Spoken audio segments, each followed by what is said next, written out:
Unplugged In, the giants of Earth running for their lives, illegally hunted for their ivory tusks. We collectively as humans should be concerned and should be saddened by the fact that these majestic creatures are being killed for their ivory.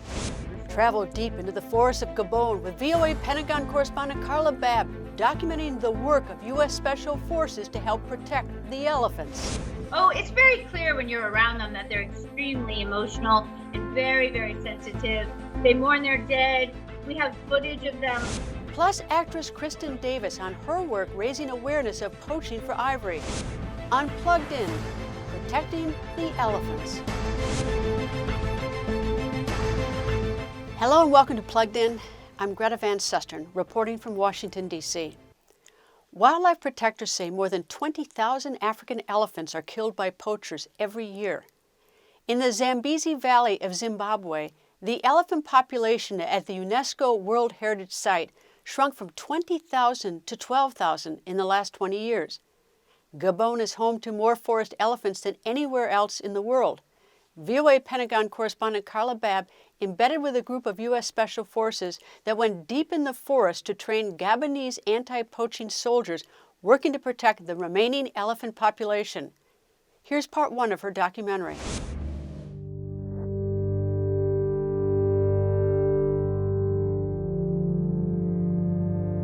Overwhelming power, overpowered by greedy men, willing to kill for their ivory. We've been shot at. We are now in war. What's at stake is the future of Gabon. If we don't beat the poachers, Gabon will go the way of CAR. We will lose our country. In this tiny Central African nation, park rangers called Eco Guards man the front lines. And the U.S. military has answered their call for help.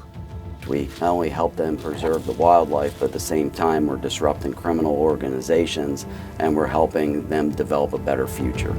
There's a hill here maybe, and then this is coming up. So what does that mean for the objective? VOA is the first news media outlet to embed with the U.S. military on a counter-poaching mission. We followed a small Army team to see how American training and resources are strengthening the Rangers. In some of the parks, they already are a true paramilitary force. They're having gun battles about once a month. This is the fight for Gabon's forest.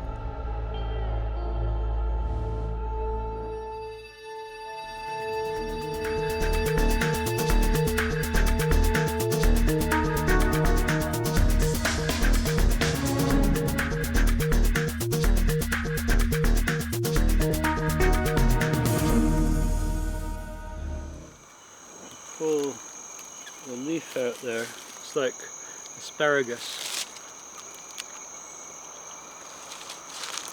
I eat everything that gorillas eat. What's it taste like? This tastes like it's like cucumber, I guess. For biologist Lee White, the nation's Minister of Forest, Gabon is a paradise. When you see elephants walking out onto the beach in Luango and then you see a humpback whale breaching in the background, then you think to yourself, is this real? Yeah. But that's Gabon. That's what Gabon is like.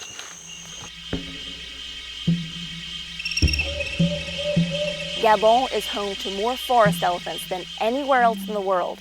But over the past couple of decades, they've been killed by poachers by the tens of thousands. Tragically, we've lost about 70% of the forest elephants of Central Africa in the last 15 years.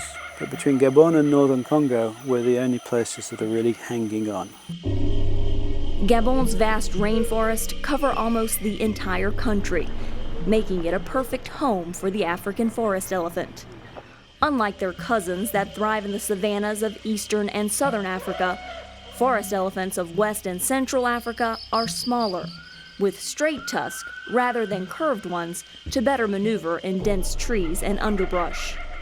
Female forest elephants do not start breeding until they are more than 20 years old, leading wildlife experts to estimate that it takes more than 50 years for the species to double their population. According to the World Wildlife Fund, poachers kill at least 20,000 African elephants each year for their tusk, despite a ban on international ivory trade. Forest elephants have been hit the worst. The World Wildlife Fund's biomonitoring report indicates there are now less than 10,000 forest elephants in Central Africa. DRC, CAR, and Cameroon have all lost more than 90% of their forest elephant populations since 2011. Gabon and Congo now hold Africa's largest forest elephant populations. Gabon's elephant population is down about a third, a blow that's been lessened due to increased resources for conservation. I had about 100 staff. I had no cars. So managing 13 national parks in a country the size of the UK with no cars is quite a struggle. It's a hitchhike to get to the parks. And we went from a budget of about $500,000 a year to $25 million. Since 2007, Gabon's national parks have grown from about 100 eco-guards on the payroll to more than 850. Parce que pour faire un travail comme celui-là, ça demande beaucoup des efforts physiques, ça demande beaucoup de sacrifices et il faut beaucoup de motivation. Nous avons le devoir aussi de pouvoir préserver cet écosystème, cette nature, cette biodiversité pour les générations futures comme ceux, nos prédécesseurs, donc nos anciens parents. VOA was the first media organization to embed with U.S. Special Forces countering elephant poaching. I spoke to Carla Babb about her experience and the impact of American resources on the effort. Carla, I know all your work for VOA at the Pentagon, but now this mini-doc on elephants. Why? Well, I was actually speaking with some military officers back in December of 2016, way back then. And we were talking about all the activities that the U.S. military does in Africa. And I said, now, I bet you guys do some really cool things. A long conversation, we decided we decided that counter poaching was something that nobody was talking about, and the U.S. military is actually helping out with. They've been helping out since 2009. 2, 3, 4, 5-person teams that go out there to help with the counter poaching activities. But it's been going on. It's been in Tanzania, Uganda, Botswana, Chad, Malawi, and obviously Gabon. So why is the U.S. military involved? When you think of the U.S. military, you think of fighting extremist groups and training military teams on how, rule of law and how to shoot their weapons. But this is something that various African nations have asked for. And so they understand that the U.S. is one of the largest international funders to help with wildlife preservation there. And they know that they need to be more professional because as one of the people that I was speaking with says, you can't just go up to a poacher and say, "Excuse me, give me your gun." You have to be prepared to fight them. And you can't fight them unless you have a plan to capture them, a plan to push them out of the parks. Is there a particular type of elephant that was in this area that you were protecting? Yes, so Africa actually has 2 different types of elephants. And people outside of Africa don't always know this, but there's the savanna elephant that most people are used to seeing. Those are the massive elephants that are in the savannas. That's why they're named the savanna elephants. And then there are the smaller forest elephants. And they have, straighter tusks so they can maneuver around the brush. They're smaller so they can maneuver in the jungles and the forest. And those are the elephants that they're trying to save in Gabon, in Congo. What happens if you get caught killing an elephant and trying to take its tusk? So that's something that's still being discussed. They're trying to put stricter laws on the books. For a long time, it was just you were put in prison for a few months and then you were released. They're trying to make the laws a lot stricter. And Lee White, who was the minister that I was speaking to, said that that was being very effective because they're trying to get across that this is necessary for Gabon to survive. Did the elephants ignore you, or were they threatened by you, or just spying on you? What was your interaction with these elephants? I had this one encounter with a mother and a baby, and that was the one time where the park ranger said, "There's a baby. We're far enough away to where she shouldn't worry. but you don't want to start charging or walking quickly or making fast movements towards them. That was the only time where I felt that there was going to be any sort of conflict. And then, of course, when we were out too late at night and one came right in front of our vehicle. Is there a way to sort of describe the poaching in terms of, is it, how prevalent is it? Is it going down, going up? How do you describe it right now? They say the poaching is decreasing. The problem is these elephants take a really long time to reproduce and to double their population. Case in point, you look at the surrounding countries and they've lost 90% of their elephant populations. They waited till it was too late. They didn't put in the resources. And now the elephants have moved into Gabon and the Congo. And Gabon has been very proactive on this. And you have to hand it to the Ministry of Forest for being so proactive on this and saying, we don't want this to happen in our country. Did you shoot this yourself or did you bring a crew? It was just a two-person team. It was myself and my videographer, Ricky. She was fantastic. We were early risers and going to bed very late every single day. But it was a really neat experience. And so she would film the majority of the stuff. And then I filmed a little bit on my iPhone so we could get a couple of different angles. We had another VOA Africa reporter that had been in Gabon the year prior, and I used some of her footage. She was in another one of the parks, the Nkebe National Parks. So we were able to work together to share footage that way. Well, it's a fantastic documentary. And one other thing is the elephant. What a magnificent animal, isn't it? I had seen elephants before in Sri Lanka, but I had never seen them out in their natural habitat, just walking around. And that was fascinating to me, and I'll never forget that. And it's really motivated me. Once you see the elephants and see how majestic they are, you don't want them to disappear. It's amazing how it came together in the midst of a global pandemic, in the midst of everything that has been happening this year in 2020. And I'm really proud of the team that we've had. Carla, thank you very much. It's a great documentary. Thank you. Challenges over resources, along with violence and illegal gold miners, have threatened even the director of the heritage site. And the park's open borders with Congo and Cameroon complicates the effort to protect the elephants. Here's part 2 of Carla Babb's documentary. Celui-là. Ah, il n'est pas bébé. Si j'entends, il y a les éléphants devant, il y a les gorilles, il y a un python ici, je n'ai aucun problème. Mais si j'entends qu'il y a les voix des humains à 15 km, où je vois des coupes de machettes fraîches très loin, là, je suis réellement en danger. Yeah, the level of violence has been rising the last 5 years or so. Until about 5 years ago, we'd never had anybody shot at. Now it's commonplace. We had some illegal gold miners who were also doing poaching, tried to kill our technical director, Hubert Elarikoga, a couple of months ago. He went into a camp and they immediately opened fire on him. It's a war. I am talking about a band of 20 to 50 people in the forest with AK-47, 4.58 rifle, 3.75 rifle. So it's complicated in forest. Nkebe National Park is considered the most dangerous post for eco-guards. Bordered by Congo to the east and Cameroon to the north, poachers flood the park and escape capture by darting across the river to another country. Narcisse Baba Obame is the patrol chief there. Avant de partir en patrouille, on a toujours peur parce que, comme je vous dis au parc de Nkebe, quand vous rentrez, vous ne savez pas si vous allez sortir. Chez nous là-bas à Nkebe, vous pouvez vous croiser directement avec les braconniers. C'est pas, ça veut dire on a un indice, on dit il y a des braconniers à tel endroit et puis arriver. Vous pouvez marcher, vous êtes sur une piste et vous croisez le braconnier et directement le feu est rentré. Ça arrive. Donc, pour vous dire, franchement, je suis un être humain. Quand je rentre en mission, je suis toujours stressé. Mais comme c'est mon boulot et j'aime mon boulot, je suis obligé de bien le faire. Today, even some of the safest parks are under attack.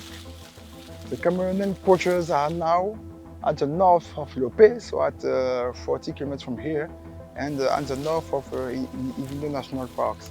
They have crossed the Nkebe. They are around Minzik, Mindik is at less than 100 kilometers from here. So this is why all the elephants are going to the coast, because they are afraid by these poachers.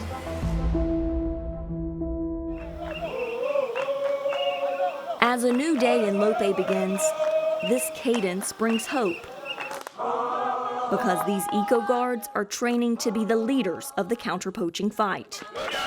And they're not alone. Could somebody brief your medical plan? A group of U.S. soldiers are here to increase their chances of survival. So generally the route we're going to take to do this patrol is leaving the Saydam, head to the main road, and then head south across this bridge. Today, the Americans have created an exercise to hunt down and capture a group of men posing as poachers inside the park. I'm ready. Army Captain Kevin Chapla leads the team.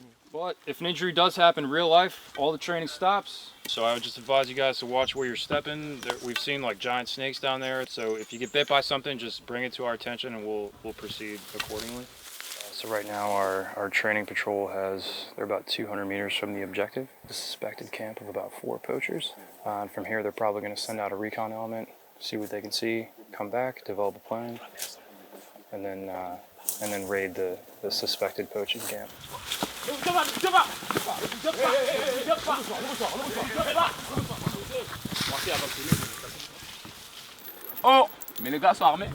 U.S.-led counter-poaching training operations like this one began in Tanzania in 2009, officials say, and U.S. military efforts started in Gabon in 2018.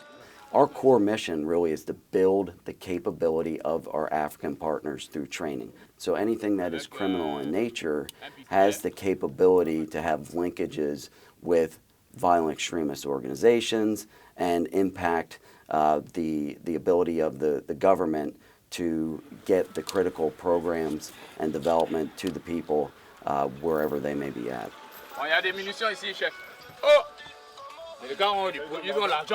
Months of training has improved techniques to capture poachers and preserve evidence.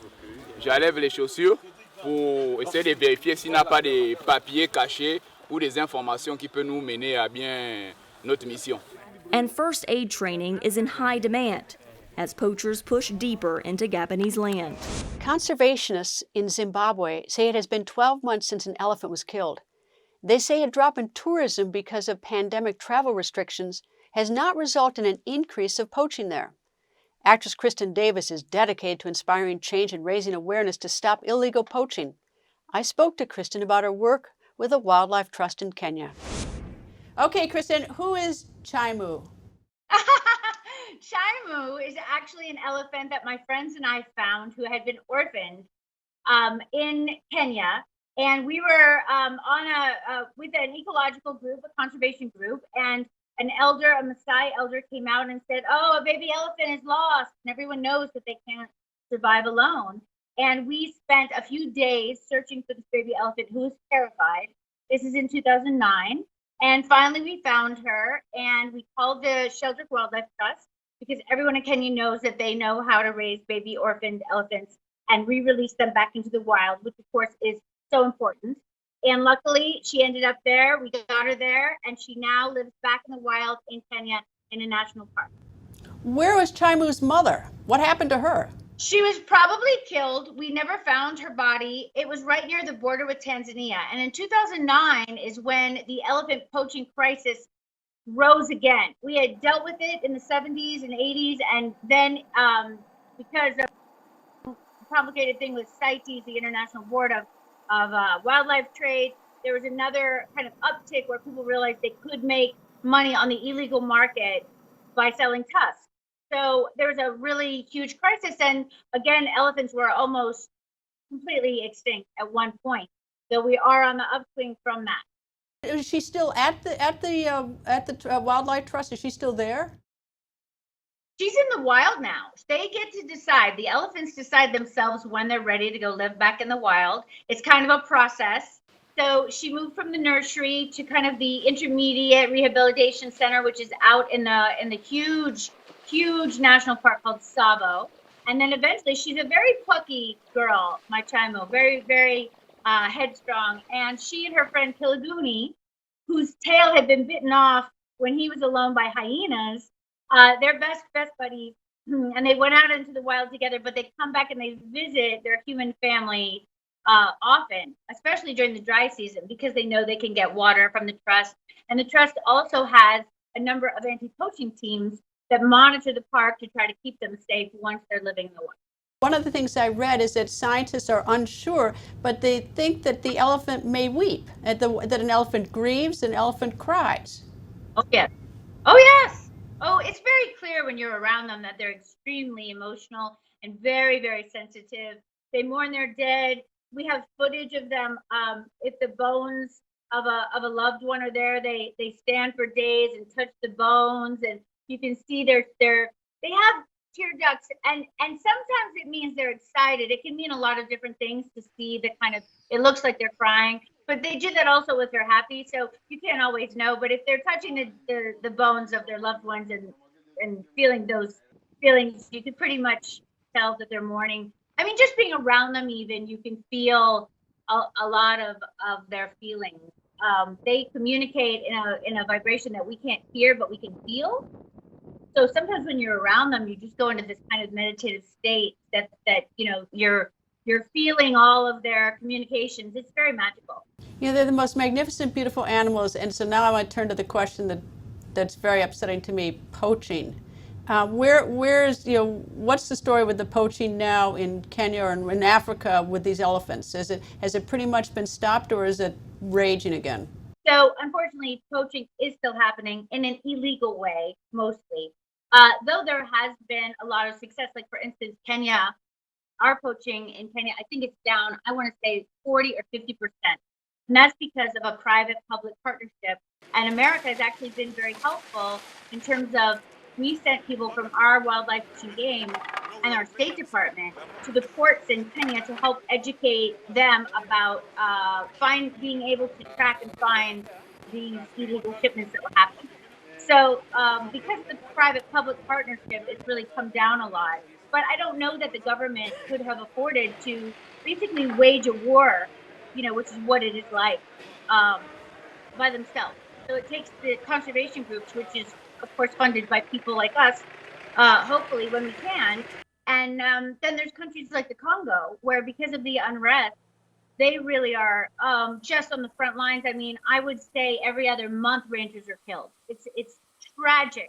These people are giving their lives to protect these animals, the gorillas, elephants, all of the wild animals, and they're being killed. So it's not ended.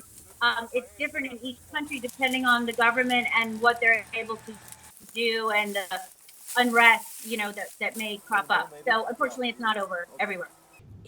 So many of us, love elephants, but we actually owe a lot of gratitude to the Sheldrick Wildlife Conservation Trust. How did they come about? Well, Daphne Sheldrick, who is in heaven now with her elephant friends, I'm sure, really pioneered raising baby elephants who had been orphaned and re-releasing them into the wild. She had no degree. She just loved the elephants. Her husband, the late David Sheldrick, was the warden of Tsavo, this huge national park. So the trust has been in existence over 40 years. We have re-released over, I think it's 260 elephants into the wild. They're now having wild-born babies. So they're mating with the wild elephants, having babies. They always bring the babies back to show to the keepers, which is like the most magnificent event. And the keepers are always so excited, like it's their grandchildren, It's very beautiful and so special to be a part of. Well, Kristen, thank you very much for talking to me, and actually for taking care of the elephants, or helping out and putting a spotlight on this. I appreciate it.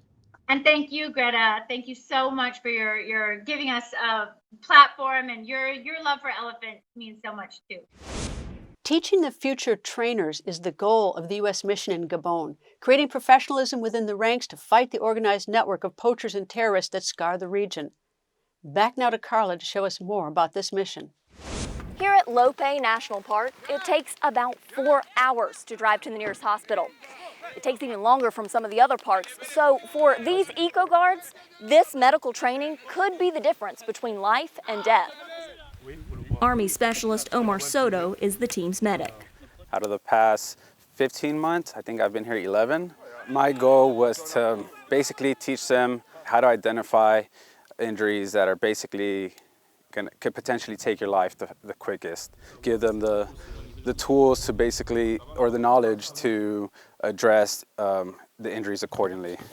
Unlike previous counter-poaching training from other nations, Chapla says the U.S. mission with Gabon's National Park Agency, known as the ANPN, is designed to train future trainers. This small group will return to parks across Gabon, and their immediate job will be teaching their colleagues everything they've learned from the American team. It's a proof of concept for them being able to instruct their own. And in fact, it's the first training sustainment capability that the ANPN has ever had, so it's pretty big.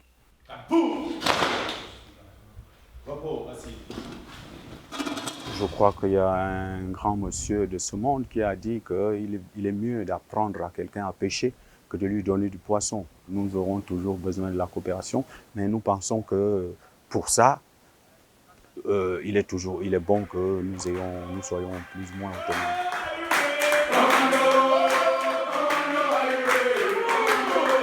These Eco Guards are highly motivated individuals, and teaching them not only is it fun, but it's easy. They're very willing to learn and willing to ask questions. And as an instructor, I don't think it gets any better than that. C'est une formation très riche parce que en rentrant ici, on avait des attitudes un peu différentes d'aujourd'hui. On est devenu un peu plus professionnel. And they need to be professional to have a fighting chance against the organized crime networks and terror groups they're facing. We can trace the poachers who are killing those elephants back to Boko Haram. The group has terrorized Nigeria and parts of West Africa, raiding villages, kidnapping hundreds of schoolgirls, and killing thousands of people as its leaders seek to create an Islamic caliphate. As I said to the US Embassy a few months ago, I say, boss, we have two solutions. We work together or we work on each side. But at the end, the attentat will be in your country, not in mine. But I agree, they will come in my country to take ivory or money and to prepare this attentat. So we really have to work together. One thing not included in this mission, weapons training, something the Rangers say they desperately want. That's because, until last year, the government didn't allow Eco Guards to carry weapons. And most still have to rely on military gendarmes to patrol with them for their defense, role-played in the training by Eco Guards carrying sticks. It's got to the point where, not in all parks, but in some parks, we have to arm the Eco Guards as well as the gendarmes. And I have initiated that. The President supports it, and we are in the process of buying the guns. Ça, c'est ce qu'on a retrouvé sur les braconniers, sur celui-là. Je ne sais pas si c'est le chef des braconniers ou pas, mais il a beaucoup de munitions. Now you can't say to a poacher, oh, sorry guys, stay quiet and give me your gun. Three months ago, we were not allowed to carry weapons. Now we have weapons. And the poaching is decreasing. Officials hope these changes, along with additional international training and support, will accelerate Gabon's counter-poaching offensive. But time is running out for the elephants, and it may not be enough. We're losing about 2 tons of ivory a month. That's about 150 elephants a month. So I'm proud that we've made the progress that we've made, but it's still catastrophic, so we still have to do more. You may win some battles, but the war keeps going. That's all the time we have for now. Thanks to my guests, VOA Pentagon correspondent Carla Babb and Hollywood actress and wildlife conservationist Kristen Davis for joining me on this special edition of Plugged In. Stay up to date with our website, voanews.com, and follow me on Twitter @Greta. Thank you for being plugged in.